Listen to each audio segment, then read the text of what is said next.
Testimonio de Trevor Herbert sobre su vida autoproclamada como cazador de vampiros. Testimonio original dado el 10 de julio de 2010. Grabación de audio por Jonathan Sims, archivista jefe del Instituto Magnus, Londres. Comienza la declaración. Está bien, han pasado casi 50 años desde que he intentado darles una visita y escribir esto en papel, y finalmente estoy aquí. Así que, ¿por dónde empiezo? Mi nombre es Trevor Herbert, tal cual lo escribí arriba del papel, y la mayor parte de mi vida he vivido en las calles. De hecho, si han vivido en Manchester, hay una gran posibilidad de que hayan escuchado sobre mí. Me llaman Trevor el vagabundo. Quiero decir, no es difícil pasarme por alto, y he estado viviendo a la vista del ojo público por tanto tiempo que supongo que me he convertido en un tipo de entidad. Además de que cuento con una asombrosa habilidad de adivinar las edades de las personas. Las personas vienen a mí en las calles y me preguntan su edad, y yo se las digo, y la mayoría de las veces se sorprenden cuando las adivino. Es divertido, así que todos en Manchester conocen a Trevor el vagabundo. Escuché que alguien me hizo una página web y obtuvo un par de miles de likes. No sé lo que eso significa, pero suena bien. Obviamente no es eso por lo que estoy aquí, ¿bien? No, estoy aquí porque también dediqué mi vida a buscar y matar vampiros. He matado a 5 personas, las cuales estoy seguro que eran vampiros. Y hay otras 2 que puede que lo hayan sido, o tal vez no. Desafortunadamente hay un hombre que maté y estoy seguro que era humano. Pero también sabía que era un violento criminal, así que intento no sentirme tan mal al respecto. Estoy seguro que es difícil de aceptar, incluso para una organización como la suya, pero no tengo pruebas que enseñarles más que los dientes de vampiro que dejaré con este testimonio. No se molesten en reportarme a la policía por los asesinatos, los cuales estoy seguro que harán, ya que me han diagnosticado con cáncer de pulmón en la última etapa y es poco probable que vaya a vivir un poco más tiempo de todas formas. Esa es la principal razón por la que finalmente estoy dando los detalles en escrito sobre las misiones que secretamente he realizado para la última mitad del siglo.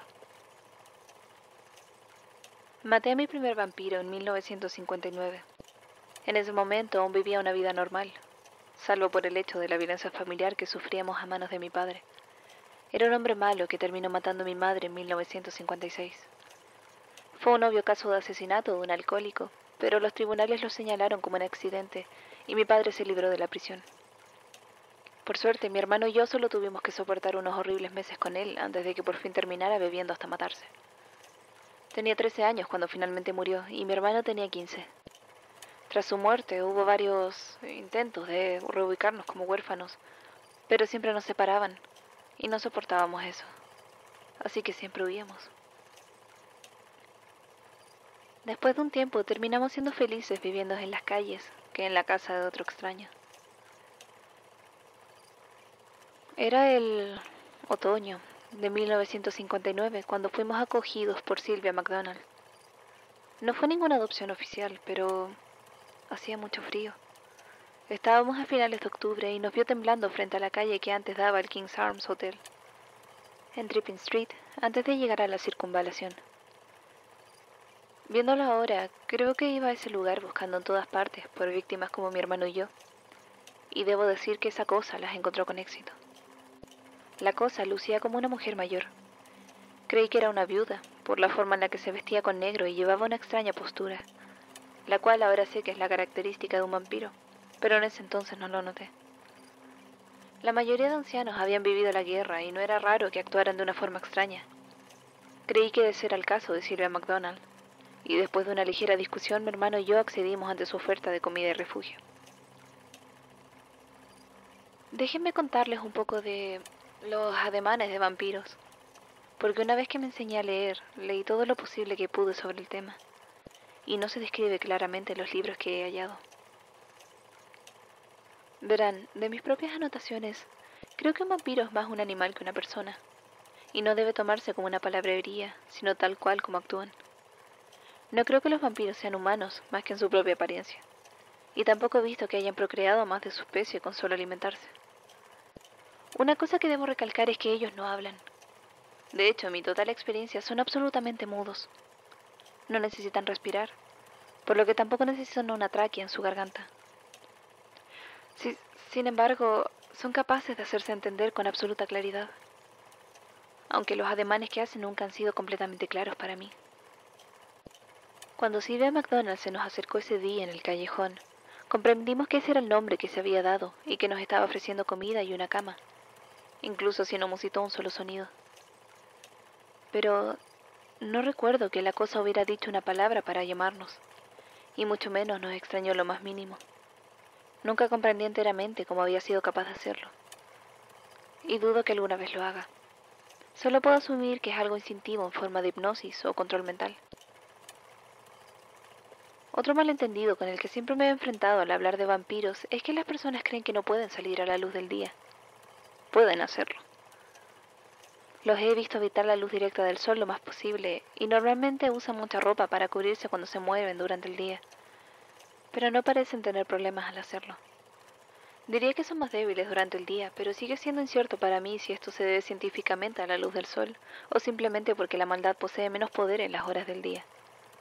Sylvia McDonald se nos acercó en una tarde nublada y la mayor parte de su pálida piel estaba cubierta.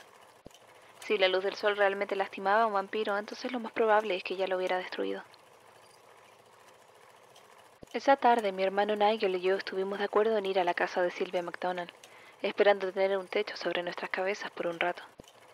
Vivía en Loom Street. La calle sigue ahí, aunque la casa fue destruida hace años, y solo queda un lote baldío donde solía estar.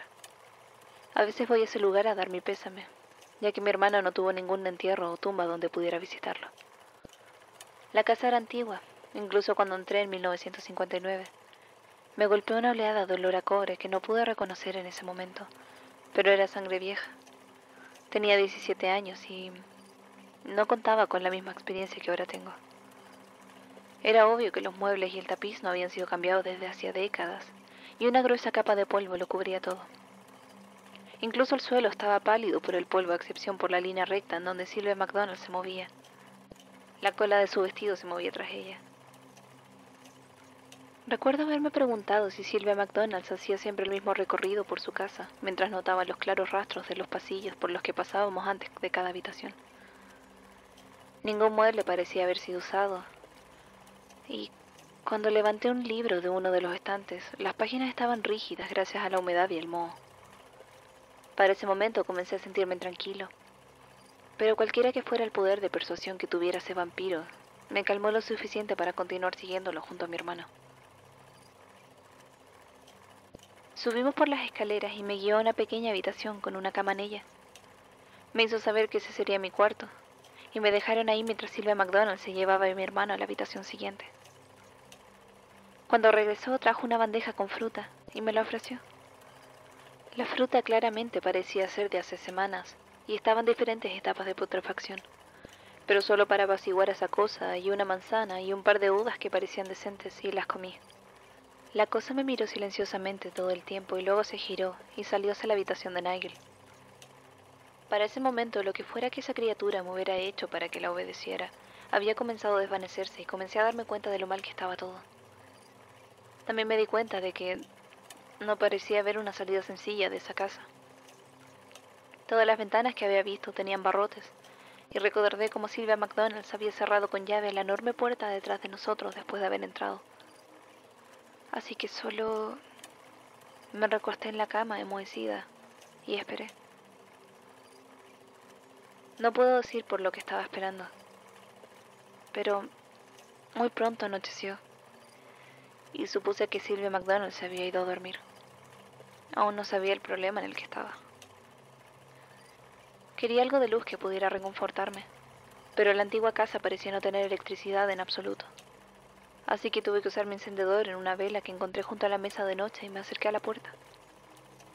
Gracias al cielo no tenía cerrojo, y salí de la habitación que me había dado y caminé hacia donde creí que estaba mi hermano. Lo encontré acostado en su propia cama, pretendiendo dormir.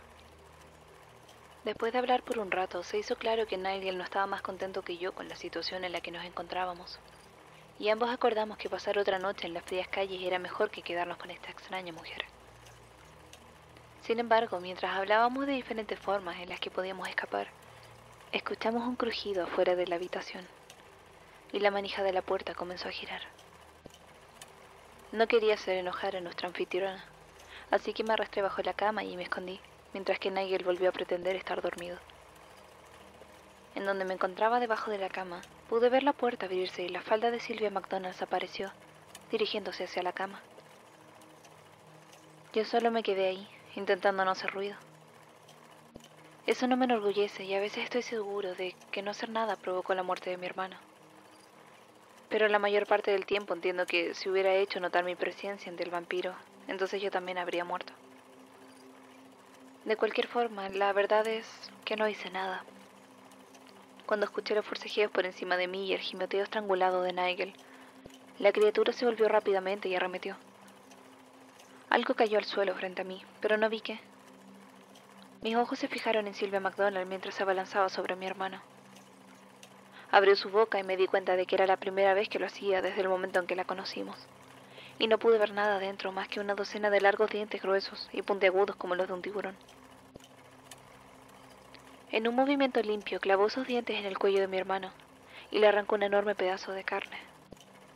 La sangre comenzó a salir del cuerpo tembloroso de Nigel, mientras que la garganta de Sylvia McDonald comenzó a contraerse. Su quijada extendió mostrando una larga lengua cilíndrica con el grosor de mi antebrazo. Serpenteó de su garganta y se aferró a la grotesca herida. Se escuchó un asqueroso sonido de succión. Fue el primer sonido que verdaderamente he escuchado que la criatura hiciera, mientras la lengua succionaba la sangre de la garganta de mi hermano. Y solo me quedé ahí mirando mientras su estómago comenzaba a hincharse y a expandirse. Su nueva protuberante barriga se contraía contra el vestido negro que usaba.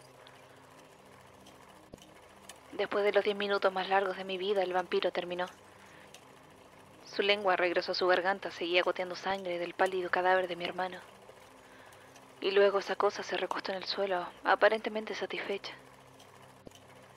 Mientras todo esto sucedía, todas mis energías las había utilizado en evitar gritar y delatar mi presencia. Y mientras el saciado vampiro se recostaba en el suelo, volvía mi intención hacia lo que se había caído de la mano de Nigel cuando lo había alejado de la cama. Era su navaja. No tenía idea de lo que podría ser un cuchillo tan pequeño en contra de una criatura que parecía más fuerte y rápida que yo. Pero no había otra opción más que intentarlo.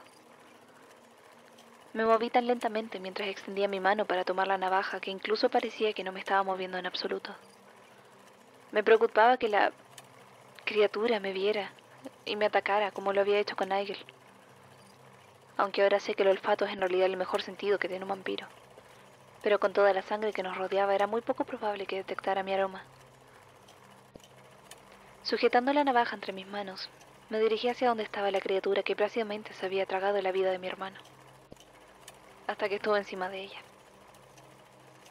Sentí una repentina oleada de furia y adrenalina invadiéndome, y clavé la navaja con una rapidez y fuerza que no sabía que tenía, justo en el estómago hinchado de sangre de Sylvia McDonald.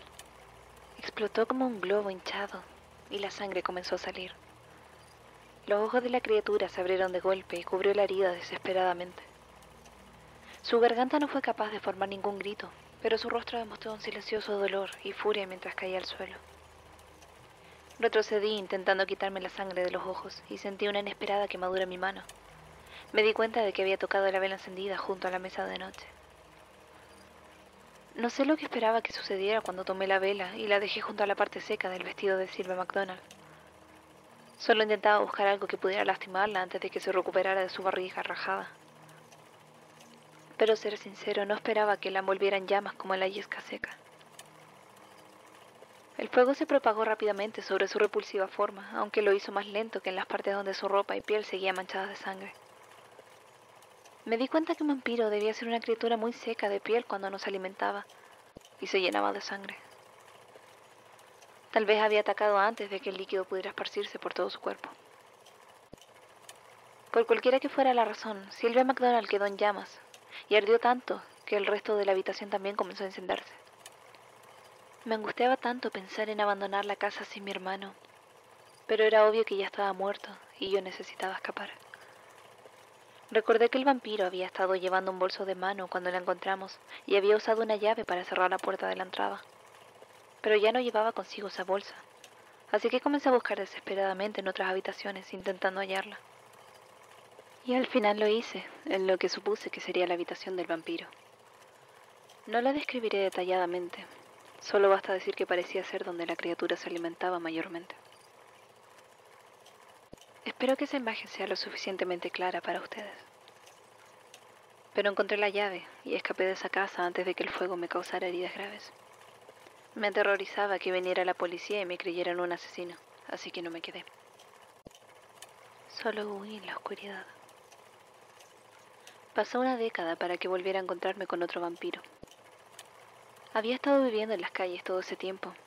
Ocasionalmente me alojaba en diferentes instancias y en ese momento me acababa de convencer de que Sylvia McDonnell solo había sido una terrible reacción ante el estrés de presenciar el asesinato de mi hermano. Fue a finales de los 60 cuando supe que estaba equivocado. Era 1968. Lo recuerdo porque fue el año en que Manchester United ganó la Copa de Europa y me fue bien gracias a ello. La gente es más generosa con los vagabundos cuando están felices debido al éxito de un deporte. La noche de un viernes, normalmente la pasaba rondando el Oasis Club de Lloyd Street y ganaba limosna de cualquiera que tuviera los peores estragos debido al alcohol. Y bueno, esa noche en particular me estaba yendo bien. Era una noche cálida de junio y no habría pasado mucho de la copa final, y todos estaban de buen humor. Ahora, por las 11 de la noche, divisé a un extraño vestido idealmente para bailar, saliendo del club con una chica. Recuerdo pensar que serían buenos para la limosna, así que me acerqué, les di todo mi discurso y esperé. El hombre me miró y comprendí que no me daría nada, así que me aparté. Fue cuando se giró para irse que me di cuenta de que no había abierto su boca, y los recuerdos de Sybil McDonnell regresaron repentinamente en un parpadeo. No estaba seguro de lo que debía hacer, así que lo seguí desde lejos. No intenté esconderme o camuflarme, ya que desde hace tiempo había aprendido, y sigue siendo tan cierto como lo era en ese entonces, que realmente nadie les presta atención a un vagabundo. Mientras lo observaba, vi a la clara mujer borracha, preguntándole cosas al extraño, y todas las veces él solo la miraba, y ella le sonreía como si le hubiera dado una respuesta tranquilizadora, y luego se tambaleaba contra él. En todo ese tiempo, él nunca abrió su boca. Realmente no sabía lo que tenía que hacer. No tenía otra arma más que la antigua navaja de mi hermano, la cual había mantenido afilada todos estos años. Y aunque estaba bastante seguro de lo que estaba viendo, seguía dudoso de atacarse alguna provocación y sin ningún plan. Mientras avanzábamos, mantuve un ojo ante cualquier pedazo de madera o yesca, y por suerte encontré un trozo roto de madera que salía de la basura. Saqué el pedazo y usé mi navaja para afilarlo rápidamente, ignorando las astillas. En ese entonces no había investigado tanto sobre las criaturas contra las que me enfrentaba. Creía que mi experiencia de joven era el resultado de un enfermizo estado mental, pero de todas formas conocía de su supuesta debilidad a las estacas de madera. Continué siguiendo al vampiro, quien más tarde descubrí que se hacía llamar Robert Arden, y a su víctima hacia el edificio donde aparentemente vivía. La cosa se dirigió a la puerta de entrada y la mujer lo siguió. No fui lo suficientemente rápido para entrar antes de que la puerta se cerrara, y obviamente no tenía una llave. Así que me dirigí a las ventanas y por suerte parecía que el vampiro vivía en el primer piso. Miré por la ventana mientras dirigía a su víctima hacia una sala con pocos muebles. No pude ver ninguna señal clara de degollamientos pasados, pero recordé la forma tan limpia en que Sylvia McDonnell había extraído toda la sangre de mi hermano, así que eso no me pareció extraño. Intenté abrir la puerta gentilmente y me di cuenta de que estaba cerrada, así que deambulé por el jardín en busca de las piedras más pesadas que pudiera encontrar y observé lo que sucedía adentro. Tenía que estar segura. De pronto, Robert Arden se movió sutilmente detrás de su presa, que ahora estaba sentada, y finalmente abrió su boca para revelar esa hilera de dientes de tiburón que sabía que estarían ahí. Lancé la roca contra la ventana, cubriendo la habitación con pedazos de cristal y provocando que la mujer gritara sorprendida. Robert Arden levantó su cabeza incrédulo, y por un momento nuestros ojos se encontraron, y supe que había cometido un terrible error. La mujer miró a su monstruoso acompañante y al ver su boca abierta gritó con más fuerza, aterrorizada. En un simple movimiento, mucho más rápido de lo que esperaba, Robert Arden cruzó la ventana y me atacó. Forcejeé y luché, pero la cosa era más fuerte que yo, y apenas podía mantener sus filosos dientes lejos de mi garganta. Fue la primera y última vez que mi piel ha tocado la de un vampiro. Su piel era fría y esponjosa, como si fuera el interior de una manzana magullada, y sentí la bilis correr por mi garganta incluso mientras luchaba por mi vida. Finalmente sus dientes mordieron mi cuello. No fue tanto como para matarme al instante, pero fue con la fuerza suficiente para hacer que la sangre fluyera.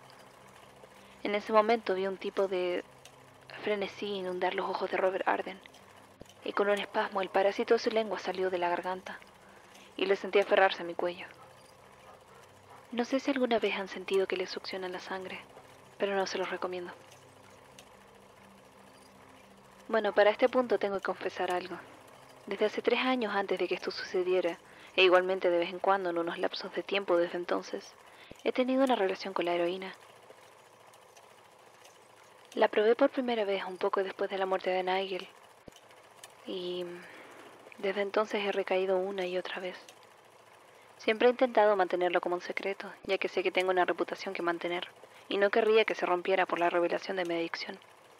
Pero es importante señalar esto, ya que creo que los restos de heroína que aún quedaban en mi organismo esa noche hicieron que el vampiro Robert Arden apartara su lengua de mi cuello y comenzara a temblar, como si de repente hubiera recibido una violenta descarga eléctrica.